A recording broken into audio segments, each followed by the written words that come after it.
اس پس منظر میں اگر یہ خبر دی جائے کہ اس دنیا میں عالمی سطح پر نظام خلافت قائم ہوگا تو یہ بات بظاہر بہت عجیب معلوم ہوتی ہے۔ ز عشق تاب صبوری ہزار فرسنگست، بہت دور کی بات، انہونی سی بات، ناقابل قیاس بات۔ لیکن میں یہ چاہتا ہوں کہ یہ جو صدی ہے 20ویں صدی عیسوی، جو اب اختتام کو پہنچا چاہتی ہے، اس کے جو عجائبات ہیں، ایسے واقعات کے جو اس صدی میں رونما ہوئے ہیں، اگر ایک طائرانہ نگاہ ان پر ڈال لی جائے تو واقعہ یہ ہے کہ اندازہ ہوتا ہے کہ جب اس صدی میں یہ سب کچھ ہوا تو یہ دوسری بات بھی محال نہیں ہے، ناممکن نہیں ہے۔ دیکھیے اس صدی میں 2 عظیم سلطنتیں دنیا کے نقشے سے غائب ہو گئی۔ اس صدی کا آغاز تھا سلطنت عثمانیہ، دی گریٹ آٹومان امپائر، اس کی عظمت، سطوت، اس کی تاریخ، اس کا دبدبہ، اس کو سامنے رکھیے۔ 3 بر اعظموں پر پھیلی ہوئی عظیم سلطنت، پورا شمالی افریقہ، پورا مغربی ایشیا اور مشرقی یورپ کا بہت بڑا رقبہ، اتنی بڑی سلطنت اور نسیم منسیہ ہو گئی، اس کا وجود نہ رہا۔ ترکی کے نام سے ایک چھوٹا سا ملک باقی رہ گیا۔ یہ صدی کے بالکل آغاز میں ہوا ہے۔ صدی کے اختتام کے قریب آ کر گریٹ سوویت یونین،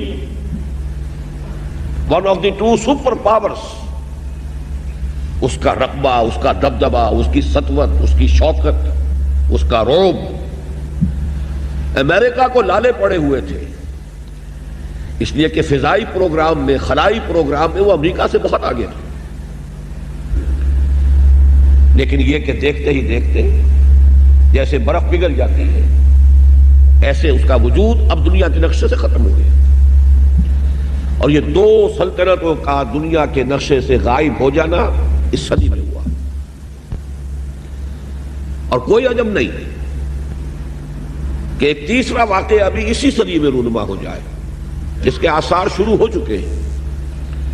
اس وقت کی سول سپریم پاور، اب وہ one of the super powers نہیں ہے، سول سپریم پاور امریکہ، دراڑیں پڑ چکی ہے، زوال کے آثار سامنے ہیں، اور کوئی عجب نہیں کہ اس صدی کے خاتمے سے پہلے پہلے اس کا بھی وہی حشر ہو جائے جو سوویت یونین کا ہماری نگاہوں کے سامنے ہوا ہے۔ آج یہ بات بڑی ناقابل قیاس معلوم ہو رہی ہے، لیکن ذرا سوچئے کہ چند سال پہلے کیا یہی بات سوویت یونین کے بارے میں قابل قبول اور قابل یقین ہو سکتی تھی؟ لیکن تاریخی حقائق کو دیکھیے، قل سیروا فی الارض، زمین میں گھومو پھرو، تو یہ کہ عجائبات ہے اس صدی کے۔ میں یہ سمجھتا ہوں کہ پوری انسانی تاریخ، جتنی کچھ ہمیں معلوم ہے، وہ 4-5 ہزار سال سے زیادہ کی تاریخ نہیں ہے۔ اس میں کوئی صدی ایسی نہیں آئی ہے جیسی یہ 20ویں صدی عیسوی، جتنے عظیم واقعات اس ایک صدی میں رونما ہوئے ہیں، وہ شاید 1,000 سال میں بھی رونما نہ ہوئے ہو اس سے قبل۔ اسی طریقے سے 2 عظیم جنگیں، جنہیں ورلڈ وارز کہا گیا، عالمگیر جنگ، پہلی جنگ، دوسری جنگ، کروڑوں انسان قتل ہوئے ہیں دونوں جنگوں میں، ملکوں کے ملک تہس نہس ہوئے، یہ ہوا ہے بالفعل۔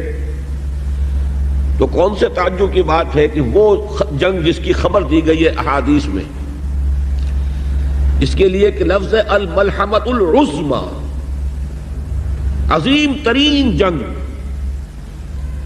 جس کے لیے بائبل میں بھی جو اس کا آخری باب ہے ریویلیشنز، اس میں آرمگیڈون کا لفظ موجود ہے۔ حضرت مسیح علیہ السلام کے یہ حواری حضرت یوحنا، یہ ان کے مکاشفات ہیں، ریویلیشنز، اور ان میں تذکرہ موجود ہے، ایک بہت عظیم جنگ ہو، اور عربی سے جن کو واقفیت ہے، الملحمۃ العظمی، عظمی جو ہے افعل التفضیل کا صیغہ ہے، سب سے بڑی جنگ، تاریخ انسانی کی عظیم ترین جنگ جس کی خبر دی گئی ہے۔ کوئی عجب نہیں کہ اس صدی کے خاتمے سے پہلے پہلے وہ جنگ بھی واقع ہو جائے۔ اسی طریقے سے خاص طور پر سابقہ امت مسلمہ بنی اسرائیل یہود 2000 برس سے بے گھر تھے، بے خانمہ، برباد، ڈائسپورا، کوئی گھر نہیں، کوئی ملک نہیں، در بدر کی ٹھوکریں کھانے والی قوم۔ اس صدی میں اسے گھر ملا ہے، ملک ملا ہے۔ اس صدی کا بالکل آغاز تھا 1919 بالفور ڈیکلریشن۔ اس صدی کے آغاز ہی سے ان تمام واقعات کے جو ہے سلسلے شروع ہو گئے تھے۔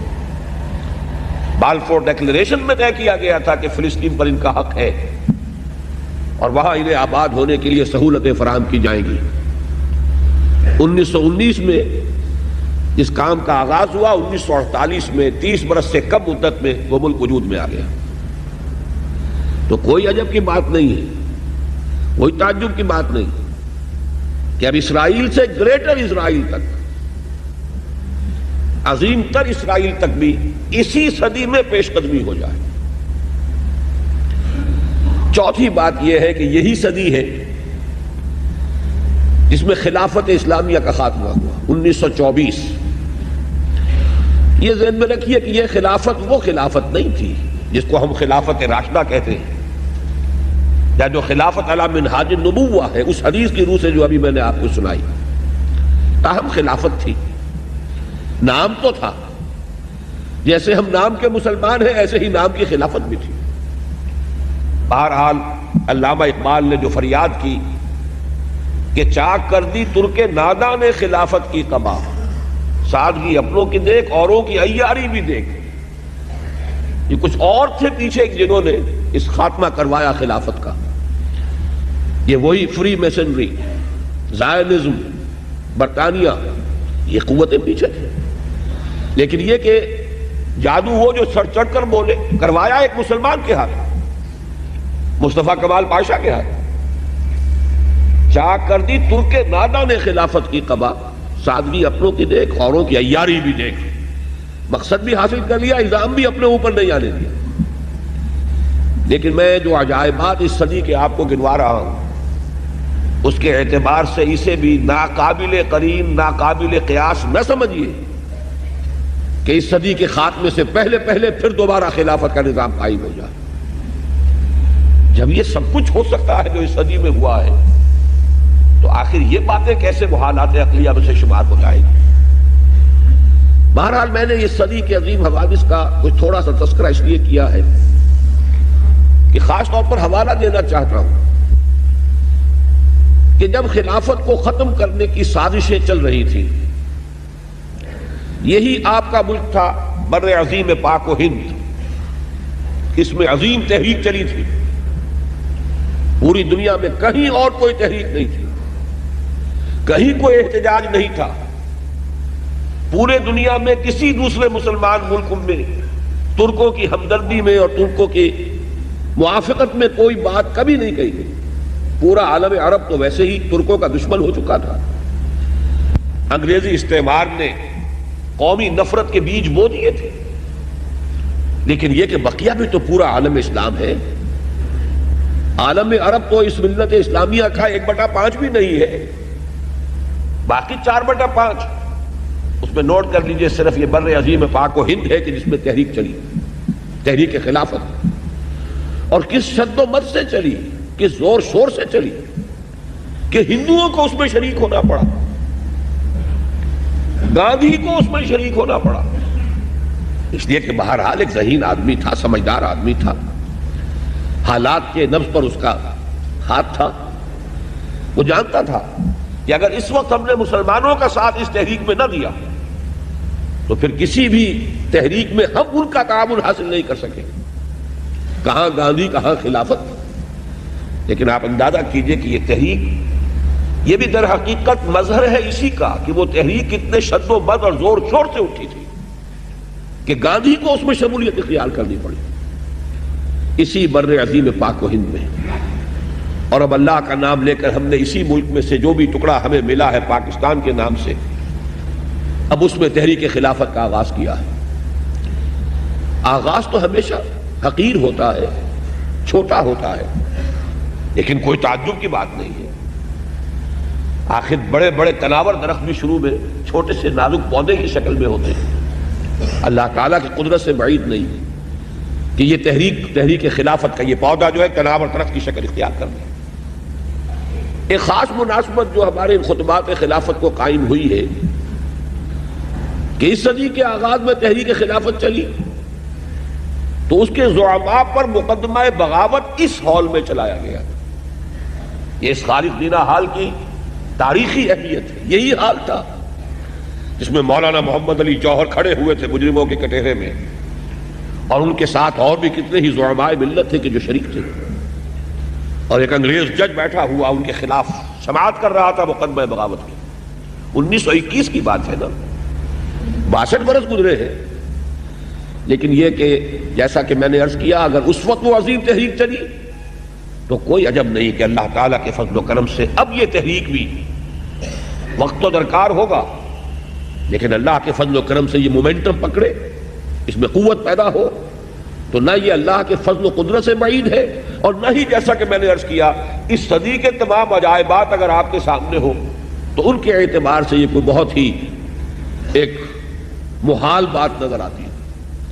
ایک بات میں یہاں ضرور واضح کر دوں، وہ جو تحریک خلافت چلی تھی جس کے زعماء پر مقدمہ بغاوت اس حال میں چلایا گیا تھا، اور اب جس تحریک خلافت کا ہم نے آغاز کیا ہے، نام تو وہی ہے مشترک، لیکن ان کے مابین زمین و آسمان کا فرق ہے۔ وہ تحریک صرف ایک احتجاجی تحریک تھی کہ خلافت کے نام سے مسلمانوں کی وحدت ملی کا جو ایک نشان ہے، جو ایک علامت ہے، اسے ختم نہ کیا جائے۔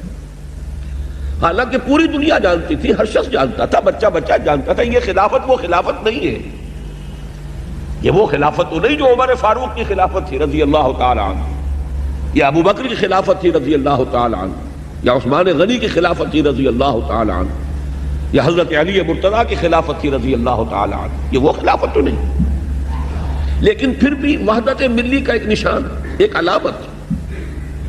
اب میں آپ کو ایک بات بتا دینا چاہتا ہوں کہ جیسے ہمارے ایک محاورہ ہے کہ ہاتھی مرا ہوا بھی 1.25 لاکھ کا ہے، وہ خلافت اگرچہ اپنی حقیقت کھو چکی تھی، پھر بھی اس میں جو طاقت تھی، آخر کوئی شے تھی کہ جس کی وجہ سے اسلام کے دشمن یہ چاہتے تھے کہ اس کو ختم کر دیا جائے۔ اس کے ضمن میں ایک واقعہ بھی ہے کہ حضرت شیخ الہند مولانا محمود حسن رحمہ اللہ یہ جب مالٹا میں اسیر تھے، نظر بند تھے، تو وہاں جو انگریز کمانڈانٹ تھا اس کیمپ کا جس میں کہ وہ نظر بند تھے، اس کو کچھ انس ہو گیا حضرت شیخ الہند سے۔ بہرحال ہر شخص اندازہ کر لیتا ہے کہ یہ کوئی عام مجرم نہیں ہے، اس کی شخصیت ہے، روحانیت جو ہے وہ تو انسان کے وجود سے شعاعوں کی صورت میں پھوٹتی ہے۔ گرویدہ ہو گیا تھا اور کافی بے تکلفی تھی آپس میں۔ تو حضرت شیخ نے ایک روز اس سے پوچھا کہ یہ آپ لوگ ہماری خلافت کے کیوں درپے ہو گئے؟ اب آپ نوٹ کیجئے، خلافت کی تنسیخ 1924 میں ہو رہی ہے، 1920 میں حضرت شیخ الہند رہا ہو کر واپس آ چکے ہیں ہندوستان۔ معلوم ہوا کہ یہ گفتگو اگر ہوگی تو سن 17, 18, 19 کی ہوگی، لیکن معلوم تھا کہ سازش کیا چل رہی ہے۔ خلافت کے اس پودے کو، اس درخت کو اکھاڑنے کے لیے کیسی آندیاں چل رہی ہیں۔ جیسے کبھی ایک بوریا نشین شاہ ولی اللہ دہلوی دہلی کے کسی مسجد میں اور کسی خانقاہ میں اور کسی اس کے حجرے میں بیٹھا ہوا پورے ہندوستان کے حالات کا جائزہ لے رہا تھا، اور اس نتیجے پر پہنچ چکا تھا کہ جو مرہٹہ طاقت اٹھ رہی ہے جنوبی ہند سے، ہندوستان میں کوئی مسلمان، کوئی نواب، کوئی راجہ، کوئی حکومت ایسی نہیں ہے کہ جو اس کا مقابلہ کر سکے۔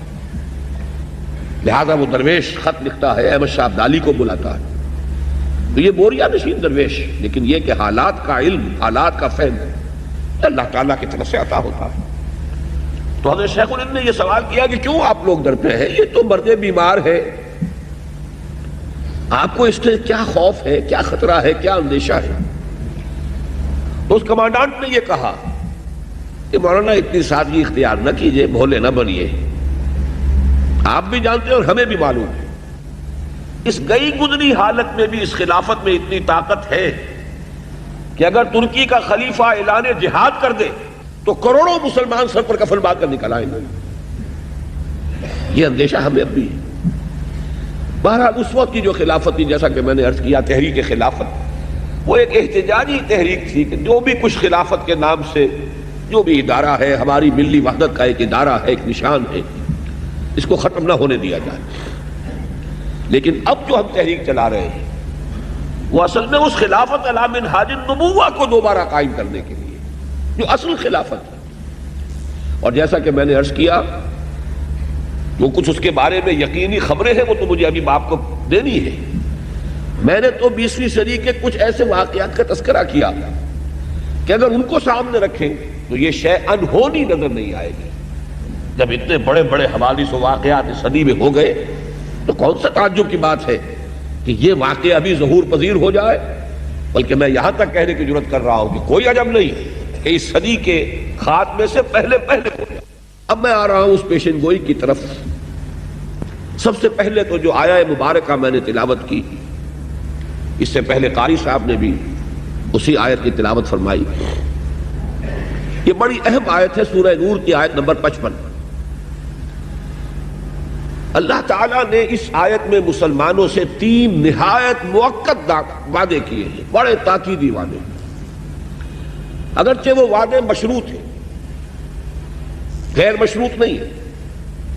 وعد اللہ الذین آمنوا منکم وعملوا الصالحات، اے مسلمانوں تم میں سے جو لوگ ایمان اور عمل صالح کا حق ادا کر دیں گے، ان سے ہمارا وعدہ ہے، بہت پختہ وعدہ ہے، بہت مؤکد وعدہ ہے۔ کیا وعدہ ہے؟ اصل میں ایک ہی بات کو 3 پیرایوں میں دہرایا ہے، بات تو ایک ہی ہے۔ پہلا انداز کیا ہے؟ پہلا پیرایا بیان کیا ہے؟ لَيَسْتَخْلِفَنَّهُمْ فِي الْأَرْضِ كَمَا اسْتَخْلَفَ الَّذِينَ مِنْ قَبْلِهِمْ، جو مسلمان ایمان اور عمل صالح کا حق ادا کر دیں گے انہیں زمین میں خلافت عطا کریں گے، جیسے کہ ان سے پہلوں کو خلافت عطا کی تھی۔ اس کے حوالے سے قرآن مجید سے جس کو تھوڑی سی بھی ذہنی مناسبت ہے اسے وہ آیت یاد آ جانی چاہیے، یا داؤد انا جعلناک خلیفۃ فی الارض۔ جیسے پہلے خلافت عطا کی تھی وہ سابقہ امت مسلمہ تھی، اسے بھی خلافت عطا کی تھی، ایسے ہی تمہیں بھی خلافت عطا کریں گے۔ دوسرا وعدہ وَلَيُمَكِّنَنَّ لَهُمْ دِينَهُمُ الَّذِي ارْتَضَىٰ لَهُمْ، اور ان کے لیے ان کے اس دین کو تمکن عطا کریں گے جو اللہ نے ان کے لیے پسند کر لیا ہے۔ یہاں بھی وہی بات ہے، مناسبت قرآن ہے اگر ذہن کو حاصل تو آیت فوراً یاد آ جانی چاہیے، اليوم اکملت لکم دینکم واتممت علیکم نعمتی ورضیت لکم الاسلام دینا۔ آج کے دن ہم نے تمہارے لیے تمہارے دین کی تکمیل فرما دی، اپنی نعمت کا اتمام فرما دیا، اور تمہارے لیے اب ہمیشہ کے لیے اس دین اسلام کو پسند فرما دیا۔ وہ دین جو ہے فرمایا وَلَيُمَكِّنَنَّ لَهُمْ دِينَهُمُ الَّذِي ارْتَضَىٰ لَهُمْ، اس دین کو کہ جو اللہ نے پسند فرمایا ہے ان کے لیے اسے تمکن عطا کرے گا، غلبہ عطا کرے گا۔ وہ پامال نہیں رہے گا، مغلوب نہیں رہے گا۔ وہ جو فریاد کبھی حالی نے کی تھی کہ اے خاصہ خاصان رسول وقت دعا ہے، امت پہ تیری آ کے عجب وقت پڑا ہے، وہ دین جو بڑی شان سے نکلا تھا وطن سے پردیس میں وہ آج غریب الغربا ہے۔ یہ دین پامال نہیں رہے گا۔ تیسرا وعدہ وَلَيُبَدِّلَنَّهُمْ مِن بَعْدِ خَوْفِهِمْ أَمْنًا، ان کی خوف کی حالت کو امن سے بدل دے گا۔ یہ ذہن میں رکھیے کہ یہ آیت مبارکہ نازل ہو رہی ہے سن 5 ہجری کے نصف آخر میں یا سن 6 ہجری کے آغاز میں۔ اس وقت تک جو حالات تھے عرب کے، ایک چھوٹا سا چراغ جل رہا تھا مدینہ منورہ میں دین حق کا، محمد الرسول اللہ والذین معہ صلی اللہ علیہ وسلم ورضی اللہ تعالی عنہم اجمعین۔ اور وہ بستی کتنی بڑی بستی تھی، وہاں اللہ کے دین کا چراغ روشن ہے، لیکن آندیاں چل رہی ہیں، جھٹکا چل رہے ہیں۔ مجھے وہ نعیم صدیقی صاحب کا شعر جو ہے ایسے مواقع پر لازماً یاد آ جاتا ہے کہ آندھیوں سنبھل کے چلو اس دیار میں، امید کے چراغ جلائے ہوئے ہیں ہم. تو وہ چراغ جل رہا تھا اور آندھیاں تھی چاروں طرف. میری جس نظر دشمنی رکھی گئی ہے، جس طرح میرے سر کا جو ہے مطالبہ ہوتا تھا، دو ہی آدمی تھے پاکستان میں کہ جن کے سر مانگے گئے.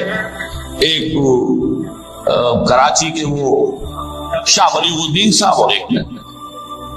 اب میں آپ کے سامنے بڑی مختصر الفاظ میں 5 نکاتی ایک پروگرام ہے کہ جو پیش کر رہا ہوں کہ عملاً ہمیں اس میں کرنا کیا ہے.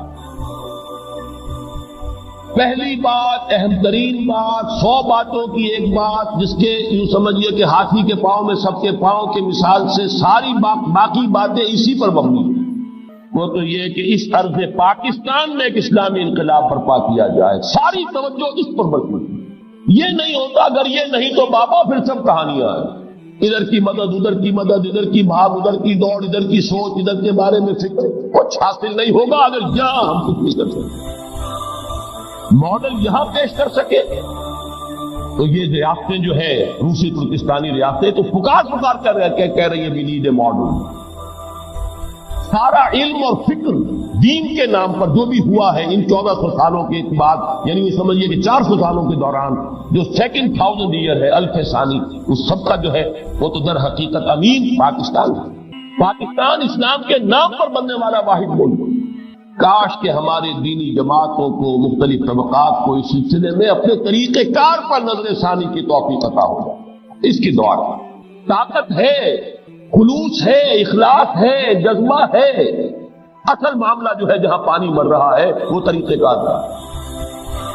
اور اندیشہ اصل میں یہ ہے اگر انتخابات سے مایوسی ہوگی تو پھر کوئی چھاپے مار اور کوئی اس طرح کی کوئی تشدد پسندانہ ایکٹیویٹیز شاید شروع ہو جائیں، اور وہ اس سے زیادہ خوفناک اور خطرناک ہے اور مضر ہوگی اپنے مقصد کے اعتبار. اصل یہ ہے کہ منہج نبوی کی اساس پر، اسی کی بنیاد پر لن يصلح آخر هذه الامة الا بما صلح به اولها، اس اصول پر منہج انقلاب نبوی کی بنیاد پر کام کیا جائے. اور اسی کے لیے میں نے عرض کیا تھا کہ یہ جو دوسرا گروپ ہے جس کی 2 آیتیں میں آپ کو سنا چکا ہوں پہلے، یا ایھا الذین آمنوا من یرتد منکم عن دینہ فسوف یأتی اللہ بقوم یحبهم ویحبونہ اذلۃ علی المؤمنین اعزۃ علی الکافرین یجاہدون فی اللہ فی سبیل اللہ ولا یخافون لومۃ لائم. یہ جو اوصاف ہے 6، 2 کے 3 جوڑے، یہ اللہ تعالیٰ جنہوں نے پہلے سے کمر کسی ہوئی ہے انہیں توفیق دے کہ ساتھیوں مشوروں کو تیز کرو، وہ اپنی جدوجہد کو اور بڑھائیں اور ہمت کریں. اور جو لوگ ان تمام حقائق کے پیش نظر اگر اب وہ کمر کسنے کے اب ان صلاتی و نسکی و محیای و مماتی للہ رب العالمین، اب ہمیں اسی کے لیے جینا اور مرنا ہے، تو ان اوصاف کو پہلے اپنے اندر پیدا کرنے کی کوشش کریں. جیسے اقبال نے کہا ہے کہ ہو صداقت کے لیے جس دل میں مرنے کی طرف، پہلے اپنے پیکرے خاکی میں جان پیدا کرے. یہ روحانی جان ضروری ہے اس انقلاب کے لیے. وہ روحانی جان کیا ہے؟ اللہ ان سے محبت کرے گا، وہ اللہ سے محبت کرے گا. جائزہ لیں ساری محبتوں میں ٹاپ پر اللہ کی محبت ہے یا نہیں؟ مال، اولاد، جان، جائیداد، پروفیشن، جو بھی کچھ ہے، ان سب سے اوپر محبت اللہ کی ہے تو فرسٹ کوالیفیکیشن پوری ہو گئی. یہ نہیں ہے تو یہی فیل ہو گئے، تو آگے بڑھنے کی ضرورت نہیں. اذلۃ علی المؤمنین اعزۃ علی الکافرین. اہل ایمان کے حق میں بہت نرم اور کافروں کے حق میں بہت سخت. ہو حلقہ 11 تو بڑی توجہ کو تو جو حقائق سامنے آتے ہیں، وقت کم ہو رہا ہے تو میں جلدی ذرا کروں گا. ان میں سے نمبر 1 ایران ہے. اگر ہم چلتے ہیں عرب سے مشرق کی طرف تو ایران ایک اعتبار سے یہ بازی لے گیا ہے پورے عالم اسلام پر. ان کے مذہبی عقائد، ان کی فقہ سے ہمیں جو اختلاف ہے وہ ہے اپنی جگہ پر ہے. آپ کو معلوم ہے میرے بارے میں کسی کو اشتباہ نہیں ہو سکتا اس اعتبار سے. میری جس نظر دشمنی رکھی گئی ہے، جس طرح میرے سر کا جو ہے مطالبہ ہوتا تھا، 2 ہی آدمی تھے پاکستان میں کہ جن کے سر مانگے گئے، ایک کراچی کے وہ شاہ ولی الدین صاحب اور ایک نے. تو اس حوالے سے وہ اپنی جگہ پر اختلاف ہے، لیکن اس حقیقت کا اعتراف کیے بغیر نہیں رہا جا سکتا. پورے عالم اسلام میں یہ واحد مسلمان ملک ہے جس نے بہرحال اپنی شریعت، اپنے عقائد کے مطابق ایک مذہبی انقلاب برپا کیا. اور پورے عالم اسلام میں مذہبی سطح پر حکومت کی سطح پر فنڈامنٹلسٹ صرف ایک ملک ہے، یا دوسرا جو ہے تھوڑا سا وہ ہے سوڈان، لیکن اس کی اہمیت اس لیے نہیں کہ وہ کسی عوامی انقلاب سے نہیں بنا، بلکہ وہ تو فوجی انقلاب سے شکل بنی ہے جو بھی بنی ہے۔ اللہ کرے اس میں استقامت ہو، اس سے یقینی کوئی نتیجہ برآمد ہو جائے۔ خبریں بھی اچھی آ رہی ہیں، لیکن میں تو دنیا کا جو پرسپیکٹو ہے اس کے حوالے سے عرض کر رہا ہوں کہ اس پہلو سے ایران ان کا ٹارگٹ ہے، ٹارگٹ نمبر 1 ایک خاص اعتبار سے، ٹارگٹ نمبر 1 ایک دوسرے اعتبار سے ہم ہے، وہ میں بعد میں عرض کروں گا۔ چونکہ حکومت کی سطح پر فنڈامنٹلزم ہے اور وہ آیا ہے ایک عوامی انقلاب کے نتیجے میں، پھر ان کے پاس تیل کی دولت ہے، اس کے خلاف اکنامک سینکشنز بھی ہو جائیں تو اگر لیبیا کھڑا ہو سکتا ہے تو بہرحال وہ بھی کھڑا ہو سکتا ہے، اور نقشہ وہ دنیا کو دکھا چکا ہے کہ لڑا دے ممولے کو شہباز، یہ نقشہ بھی اس نے دکھا دیا۔ یہ ہے ایران کا معاملہ۔ نمبر 2 پاکستان 400 برس کی تجدیدی مساعی کا امین ہے، امانت دار ہے۔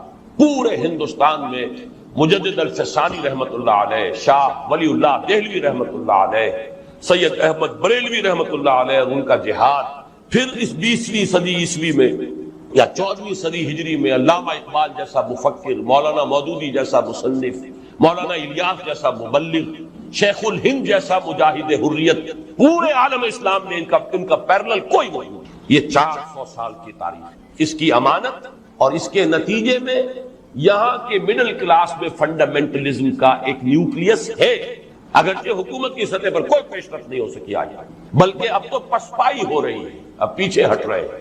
وہ ہمارے ان سیاسی جو بھی زعماء ہیں، جو جماعتیں ہیں، ان کی غلطی اور الیکشن ہی کو واحد میدان بنا کر اس کے اندر اپنا سارا وقت و توانائیاں اور قوتیں ضائع کر دینا، یہ ہے در حقیقت جس کا کہ یہ صدا مل رہی ہے کہ اس اعتبار سے تو پسپائی کی طرف ہے معاملہ، کسی پیش رفت کی طرف نہیں ہے۔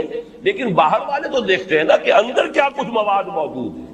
اگر مڈل کلاس میں وہ فنڈامنٹلزم کا بارود موجود ہے تو کسی بھی وقت اس کے اندر جو ہے وہ کوئی دھماکہ ہو سکتا ہے۔ دوسری بات جو ان کے لیے ایک اعتبار سے ٹارگٹ نمبر 1 ہمیں بنا رہی ہے، وہ ہمارا ایٹمک نو ہاؤ ہے۔ پورے عالم اسلام میں اور کسی کے پاس نہیں۔ اسلامی بم اگر بنے گا تو یہی بنے گا۔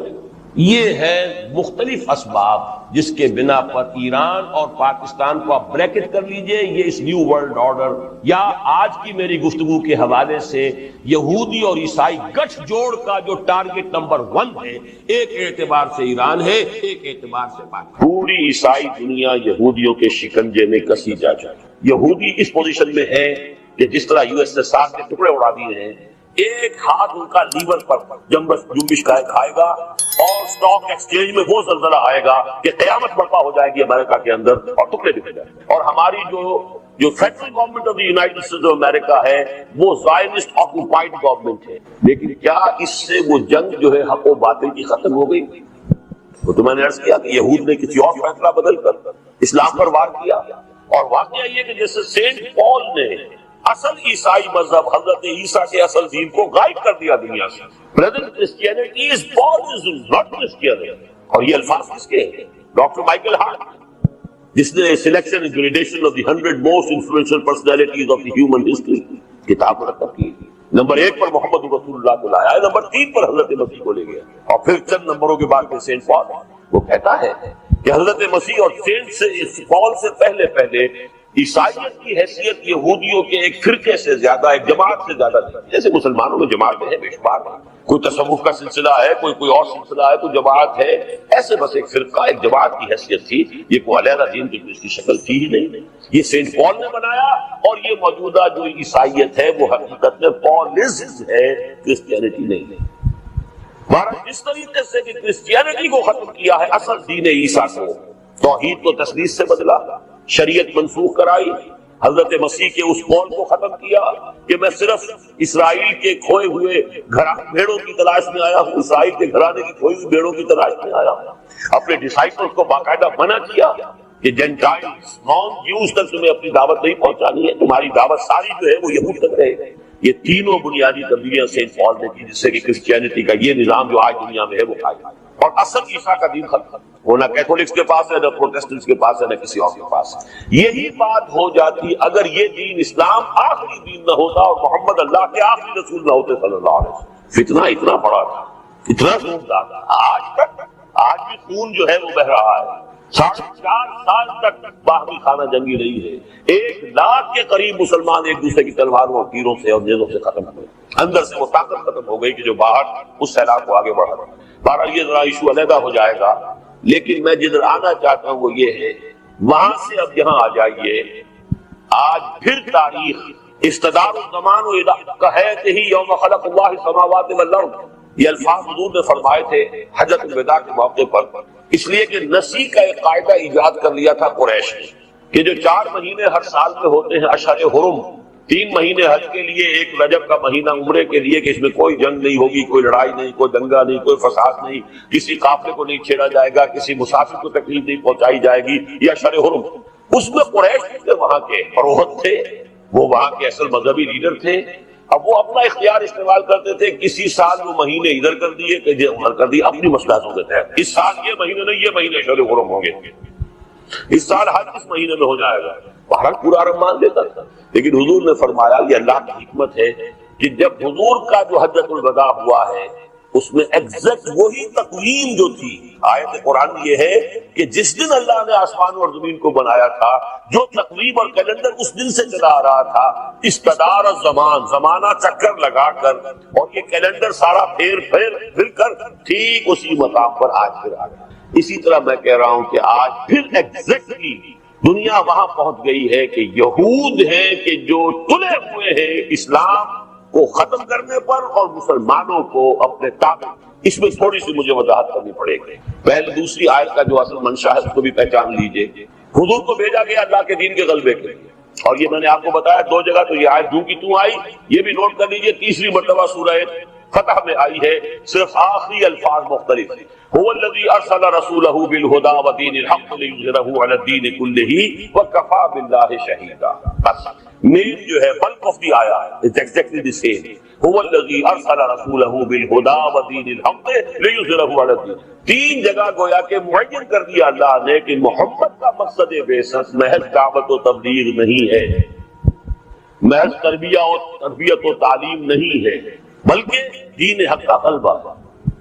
5 مقامات پر مختلف الفاظ میں واضح کیا کہ حضور کی بعثت ہے پوری نوع انسانی کے لیے، جس میں سب سے نمایاں الفاظ کیا ہیں؟ وَمَا أَرْسَلْنَاكَ إِلَّا كَافَّةً لِلنَّاسِ بَشِيرًا وَنَذِيرًا. ہم نے نہیں بھیجا ہے آپ کو مگر پوری نوع انسانی کے لیے بشیر و نذیر بنا کر. تو ایک درجے میں تو دین حق غالب بھی آ گیا حضور کے دست مبارک سے جزیرہ نما عرب میں، جاء الحق وزهق الباطل ان الباطل كان زهوقا. اسی طرح نور خدا سے پورا جو ماحول ہے عرب کا وہ جگمگا اٹھا. یہ چمن معمور ہوگا نغمہ توحید سے، ہو گیا کہ نہیں ہو گیا؟ شب گریزاں ہوگی آخر جلوہ خورشید سے. کم سے کم یہ کہ جزیرہ نما عرب کے تک ہو گیا. اتمام نور بھی ہو گیا، کفر کے شرک کے بادل چھٹ گئے، اندھیارے ختم ہو گئے، نور کا اتمام ہو گیا، دین غالب ہو گیا. دونوں آیتوں کا تقاضا بتمام و کمال حضور صلی اللہ علیہ وسلم اور صحابہ کرام کی 23 برس کی محنت و مشقت کے ذریعے سے پورا ہو گیا. لیکن ہنوز پورا کہاں ہوا؟ دس از جسٹ بگننگ. آپ تو بھیجے گئے پوری نوع انسانی کے لیے. جب تک کل روح ارضی اسی طریقے سے توحید کے نور سے منور نہ ہو، اور جب تک کہ کل روح ارضی پر اللہ کا دین اسی طرح غالب نہ ہو، بعثت محمدی صلی اللہ علیہ وسلم کا مقصد ہنوز شرمندہ تک نہیں. اس نقطے کو میں چاہتا ہوں کہ اچھی طرح سمجھ لیجیے. صغرا کو بڑا جوڑ کر نتیجہ یہ برابر ہوتا ہے. حضور کو بھیجا گیا غلبہ دین حق کے لیے، اور بھیجا گیا پورے عالم انسانیت کے لیے. تو تکمیل کب ہوگی؟ جبکہ کل عالم انسانیت ان 2 اعتبارات سے واللہ متم نورہ جگمگا اٹھے نور توحید سے، اور تمام روح ارضی پر قائم ہو جائے اللہ کا دین، تب جا کر محمد رسول اللہ صلی اللہ علیہ وسلم کا مقصد بعثت مکمل ہوگا. اسی کو اقبال نے کہا تھا جواب شکوہ کا، وقت فرصت ہے کہاں، کام ابھی باقی ہے. نور توحید کا اتمام، دیکھیے وہی لفظ واللہ متم نورہ ویابی اللہ الا یتم نورہ اتم یتم اتماما. نور توحید کا اتمام ابھی باقی ہے، اس لیے کہ جب تک یہ کل کرۂ ارضی جگمگا نہ اٹھے نور توحید سے، بعثت محمدی کا مقصد مکمل نہیں ہوا. میں جس نقطہ کی طرف آپ کو لانا چاہتا ہوں کہ یہ جو حالیہ عالمی تبدیلیاں ہیں، یہ در حقیقت پھر آخری مارکہ روح و بدن ہے تاریخ انسانی کا، جو بہت قریب آ گیا. اقبال کے الفاظ میں نے مستعار لیے ہیں دنیا کو ہے پھر مار گئے روح و بدن پیش، تہذیب نے پھر اپنے درندوں کو ابھارا، اللہ کو پامر دیے مومن پہ بھروسہ، ابلیس کو یورپ کی مشینوں کا سہارا۔ لیکن جو بات سمجھنے کی ہے وہ یہ ہے، آج پھر اصل دشمنی مسلمانوں اور یہودیوں کی، اس میں تھوڑی سی وضاحت کی ضرورت ہے۔ بظاہر تو ہم پر جو بھی جبر ہے، ظلم ہے، وہ عیسائی اقوام کے ذریعے سے ہو رہا ہے۔ پوری درمیانی تاریخ میں ویسٹرن کولونیلزم یہ تو عیسائی طاقتیں تھی، کروسیڈ عیسائیوں نے کیے ہیں، لاکھوں مسلمان قتل ہوئے تھے، جبکہ انہوں نے فتح کیا یروشلم، کب کس کے ہاتھ؟ عیسائیوں کے ہاتھ۔ وہ لائن ہارٹڈ وہ چلا آ رہا تھا، کہاں دور دراز برطانیہ کا جزیرہ، وہاں سے چلا آ رہا ہے ریچرڈ لائن ہارٹڈ، اور پورا یورپ جو ہے وہ ایک نشے کے اندر ہے، اور پورے یورپ کے اندر جو ہے وہ ایک تحریک چلی ہوئی ہے۔ یہ سب تو عیسائیوں نے کیا۔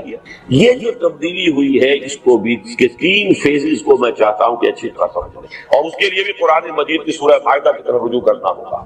پہلا فیز میں بتا چکا ہوں کہ حضور کے زمانے میں عیسائیوں سے کوئی کنفرنٹیشن نہیں ہوئی، بلکہ حضور کی حیات دنیاوی کے آخری دور میں 70 عیسائی بڑے بڑے علماء کا وفد آیا ہے، نجران سے حضور کے پاس مقیم رہا ہے، بحث و تمہیس ہوئی ہے، اگرچہ وہ ایمان نہیں لائے، لیکن ان کا انداز یہودیوں والا بہرحال نہیں تھا۔ مباہلے کی جب حضور نے ان کو دعوت دی تو وہ کرنی کٹرا کر نکل کر اپنی شکست مان لی، گویا کہ کوئی کنفرنٹیشن نہیں ہوا۔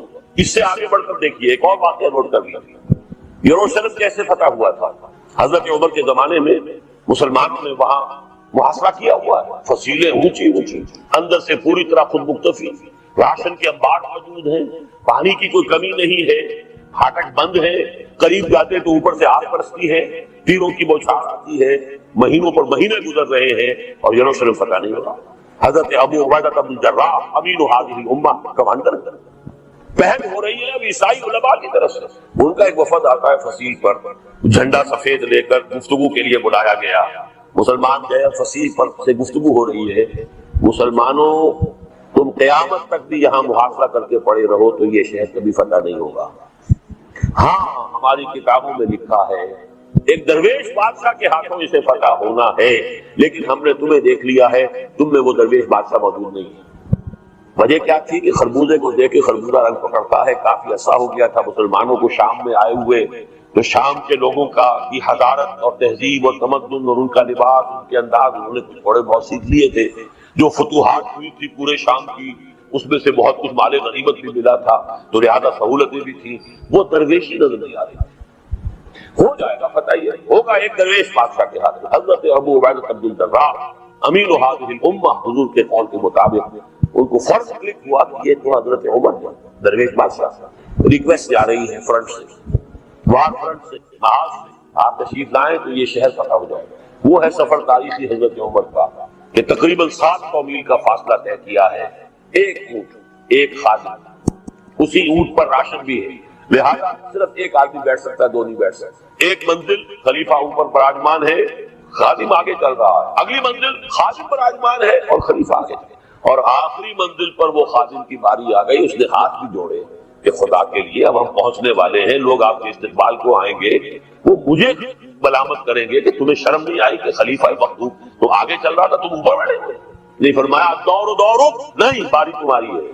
کچھ کیچڑ میں سے گزرنا پڑا تو جوتیاں بھی ہاتھ میں پکڑی ہوئی تھی، چلے آ رہے ہیں خلیفہ، وہ غلغلہ مچا، آ گئے عمر آ گئے۔ اب آگے جب کچھ استقبال کیا ہے تو حضرت ابو عبیدہ بن جراح نے کہا کہ امیر المومنین یہ بڑے مہذب لوگ ہیں، یہاں آپ ذرا کپڑے وغیرہ اپنا حلیہ درست کر لیجئے، پھر ذرا ان کے سامنے پہنچیں گے۔ فرمایا نحن قوم عزنا اللہ بالاسلام، ہم وہ قوم ہے کہ جنہیں عزت اللہ نے اسلام سے دی ہے، کپڑوں سے نہیں۔ اسی حالت میں گئے، انہوں نے اپنی کتابیں کھولی ہیں، ہاں یہی ہے وہ درویش بادشاہ، اسی کے اندر وہ اوصاف ہیں، علامات ہیں، دروازے کھول دیے گئے۔ اگرچہ انہوں نے ٹریٹی جو دی ہے، کیونکہ یہ فتح نہیں ہوا تھا یروشلم، the Christians handed it over to the Muslims, اور تھی ایک شرائط تو یہ بھی تھی کہ یہاں یہود کو آپ آباد نہیں ہونے دیں گے۔ یہ وہ ہے شرط کہ جو حضرت عمر نے مانی تھی، جس کو کہ آخری خلیفہ عثمانی جو ہے ترکی کے خلیفہ، وہ بھی اس کی خلاف ورزی کرنے کو تیار نہیں ہوئے، اور یہ سبب ہوا ہے ابروگیشن آف خلافت کا، کہ اسرائیل کو وجود میں لانے کے لیے تو جب تک 1917 کا بالفور ڈکلریشن وہ کیسے آتا، اگر خلیفہ کی قبر نہ توڑ دی گئی، بڑی سے بڑی رشوت یہودیوں نے پیش کرنے کی کوشش کی ہے، لیکن نہیں، جو فیصلہ جو عمر نے جو معاہدہ کیا تھا میں اس سے ہٹنے کو تیار تھا۔ بہرحال میں نے یہ آپ کو بتایا وہ فرسٹ فیز، اس فیز کو سورہ مائدہ کی اس آیت سے سمجھیے جس کا حوالہ ابھی شیخ جبیل الرحمان صاحب نے بھی دیا ہے۔ لَتَجِدَنَّ أَشَدَّ النَّاسِ عَدَاوَةً لِلَّذِينَ